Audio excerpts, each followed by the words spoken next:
নমস্কার বন্ধুরা, সুপ্রিয়া কিচেনে আবার আপনাদের সবাইকে স্বাগত জানাই আরও একটা রেসিপিতে। আজকে বানাবো চিকেন পকোড়া। তো চিকেন পকোড়া বানানোর জন্য বাগানে চলে এসেছি। বাগান থেকে কলা পাতা কেটে নিয়ে যাবো, আর নিয়ে যাবো পাকা টমেটো গাছ বুঝেছিলাম। সেই টমেটো গাছে টমেটো ধরেছে, পেকেও গেছে। আজকে পাকা টমেটো দিয়ে চিকেন পকোড়া বানাবো। পাকা টমেটো যদি চিকেনের মধ্যে দেওয়া হয় না, চিকেনের কালারটা কিন্তু খুব সুন্দর আসে।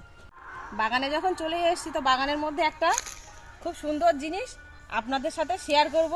এই দেখুন, সাইড দিয়ে ওই যে খেজুর গাছ, এই যে ঝোপঝাড় হয়ে আছে না, খেজুর পাতা গুলো দেখুন কত সুন্দর, একদম এরকম ঝোপ মতো হয়ে আছে।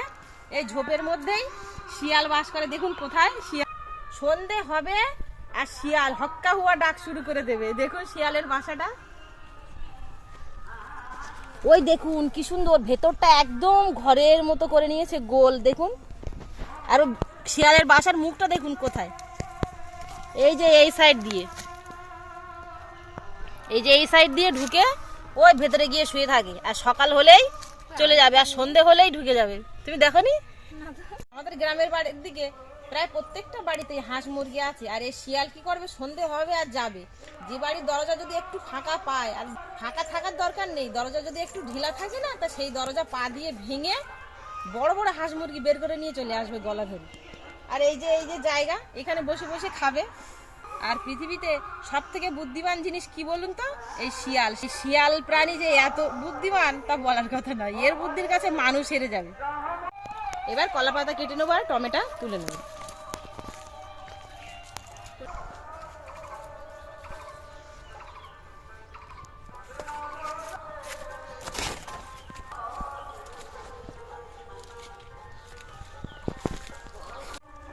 টমেটো গাছগুলো দেখুন, টমেটো হয়েছে ছোট ছোট। আর এই কাঁচা টমেটো কিন্তু চুনো মাছ দিয়ে ঝাল করলে ভালো লাগে। গরমের সময় টমেটোটা বেশি পাওয়া যায়। আর দেশি টমেটো কিন্তু টক হয়, খেতে ভালো লাগে। এই একটা তবু ইঁদুরে খেয়ে নিয়েছে, আর এইগুলো আছে। বেশি নেবো না, দুটো নিলেই হয়ে যাবে।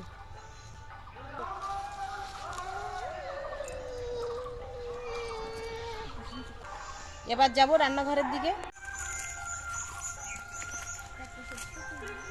রান্নাঘরে চলে এসেছি। এবার চিকেন পকোড়াগুলো বানিয়ে নেবো। আর চিকেনের প্রথম ম্যারিনেটটা করে নেবো। চিকেন পকোড়া বানানোর জন্য চিকেনের পিসগুলো আমি এরকম নিয়েছি। আর চিকেনের যে সলিড পিসগুলো থাকে, সেই সলিড পিসগুলো নিয়েছি। এবার এর মধ্যে প্রথমে কিছু মশলা দিয়ে মাখিয়ে নেব। এখানে নিয়েছি আদা বাটা, পেঁয়াজ আর রসুন বাটা আর আদা বাটা, আর নিয়েছি ধনেপাতা কুচি। একসাথে এই মাংসের মধ্যে দিয়ে দেবো।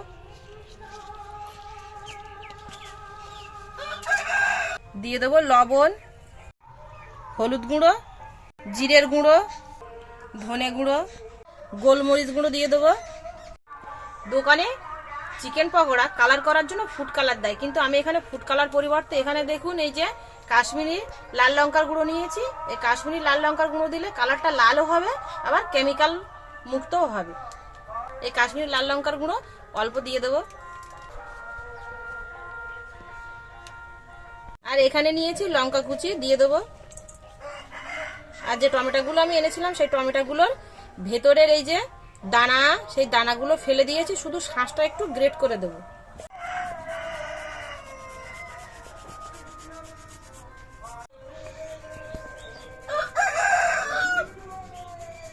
অল্প 1 চামচ মতো হলেই হয়ে যাবে। টমেটো দিলে কিন্তু চিকেনের কালারটা খুব সুন্দর আসে, আর খেতেও ভালো লাগে। এবার অল্প ভিনিগার দিয়ে দেবো। তবে এখানে আপনারা ভিনিগারের পরিবর্তে লেবু রসও দিতে পারেন। সাদা তেল দিয়ে দেবো। এই মশলাগুলো দিয়ে মাখিয়ে নেব ভালো করে।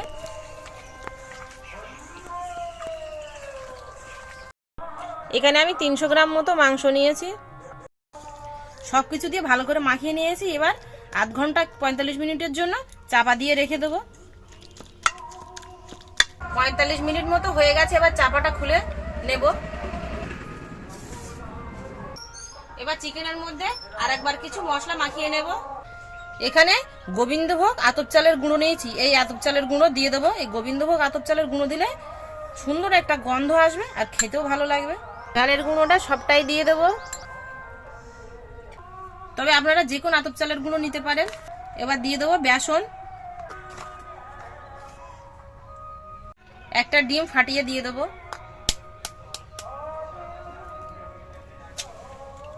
এবার সবকিছু দিয়ে আরেকবার খুব ভালো করে মিশিয়ে নেব। আমি চিকেনের পিসগুলো একটু বড় বড় সাইজে রেখেছি, তবে আপনারা চাইলে আপনাদের পছন্দ মতো পিস করে নিতে পারেন।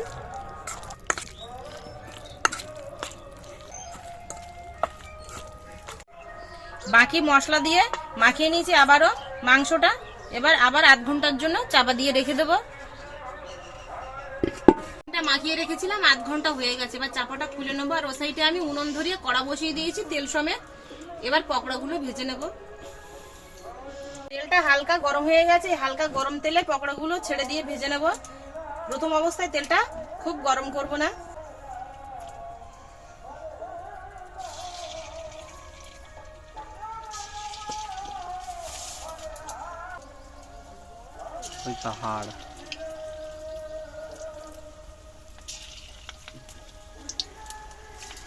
আমাদের বাড়ির ওই সামনের পাড়ায় হরিনাম সংকীর্তন হচ্ছে, ভালোই গান হচ্ছে, মাইকের আওয়াজ ভেসে আসছে এই পর্যন্ত, শোনা যাচ্ছে একদম স্পষ্ট। প্রথমে তেলটা খুব ভালো করে গরম করে নিয়েছিলাম, তারপর এবার কিন্তু উনুনের জালটা একদম লোতে রেখেছি। এরকম হালকা হালকা গরমেই চিকেনগুলো ভেজে নেব। একটা পিঠ হয়ে গেছে, এবার আর একটা পিঠ উল্টিয়ে দেবো এইভাবে।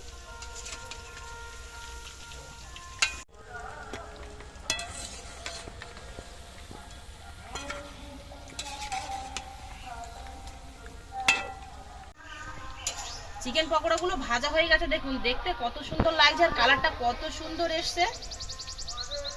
প্রায় 10 থেকে 15 মিনিট একদম লো আঁচে ভেজে নিয়েছি। আর ভেতরটাও কিন্তু খুব সুন্দর সেদ্ধ হয়ে গেছে। আর ওপরটা দেখুন কত সুন্দর কালার এসছে, একবার পোড়া কালারও না, বেশ একটু হালকা লাল কালার হয়েছে। এবার তুলে নেব।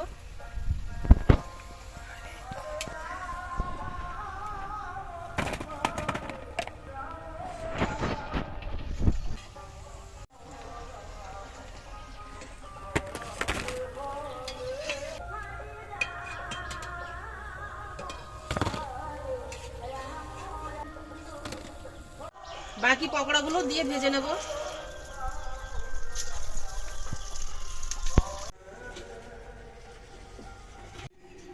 আমাদের মেঘা আসার সঙ্গে সঙ্গে একটা তুলে আগে খেয়ে নিল। চিকেন পকোড়াগুলো সব ভেজে নিয়েছি, দেখুন দেখতে কত সুন্দর লাগছে আর কতটা মুচমুচে হয়েছে আপনাদের দেখাবো।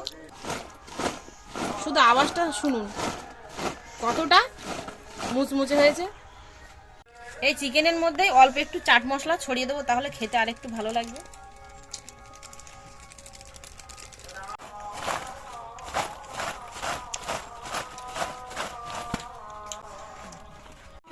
উপরটা দেখুন কতটা শক্ত হয়েছে আর মোচমোচে হয়েছে, আর ভেতরটা দেখুন কি সুন্দর সেদ্ধ হয়ে গেছে, একদম নরম।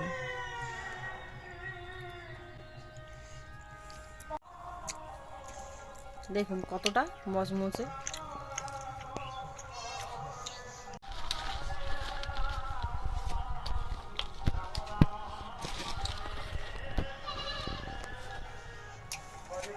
অল্প করে সস দিয়ে দেবো।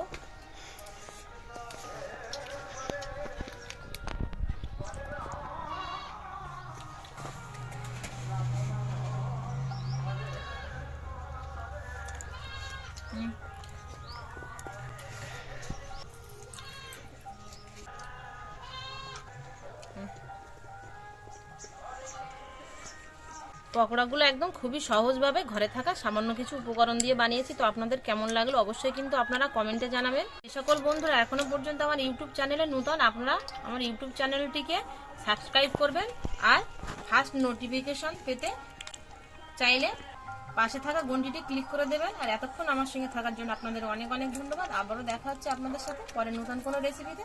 ততক্ষণ আপনারা সবাই ভালো থাকবেন, সুস্থ থাকবেন।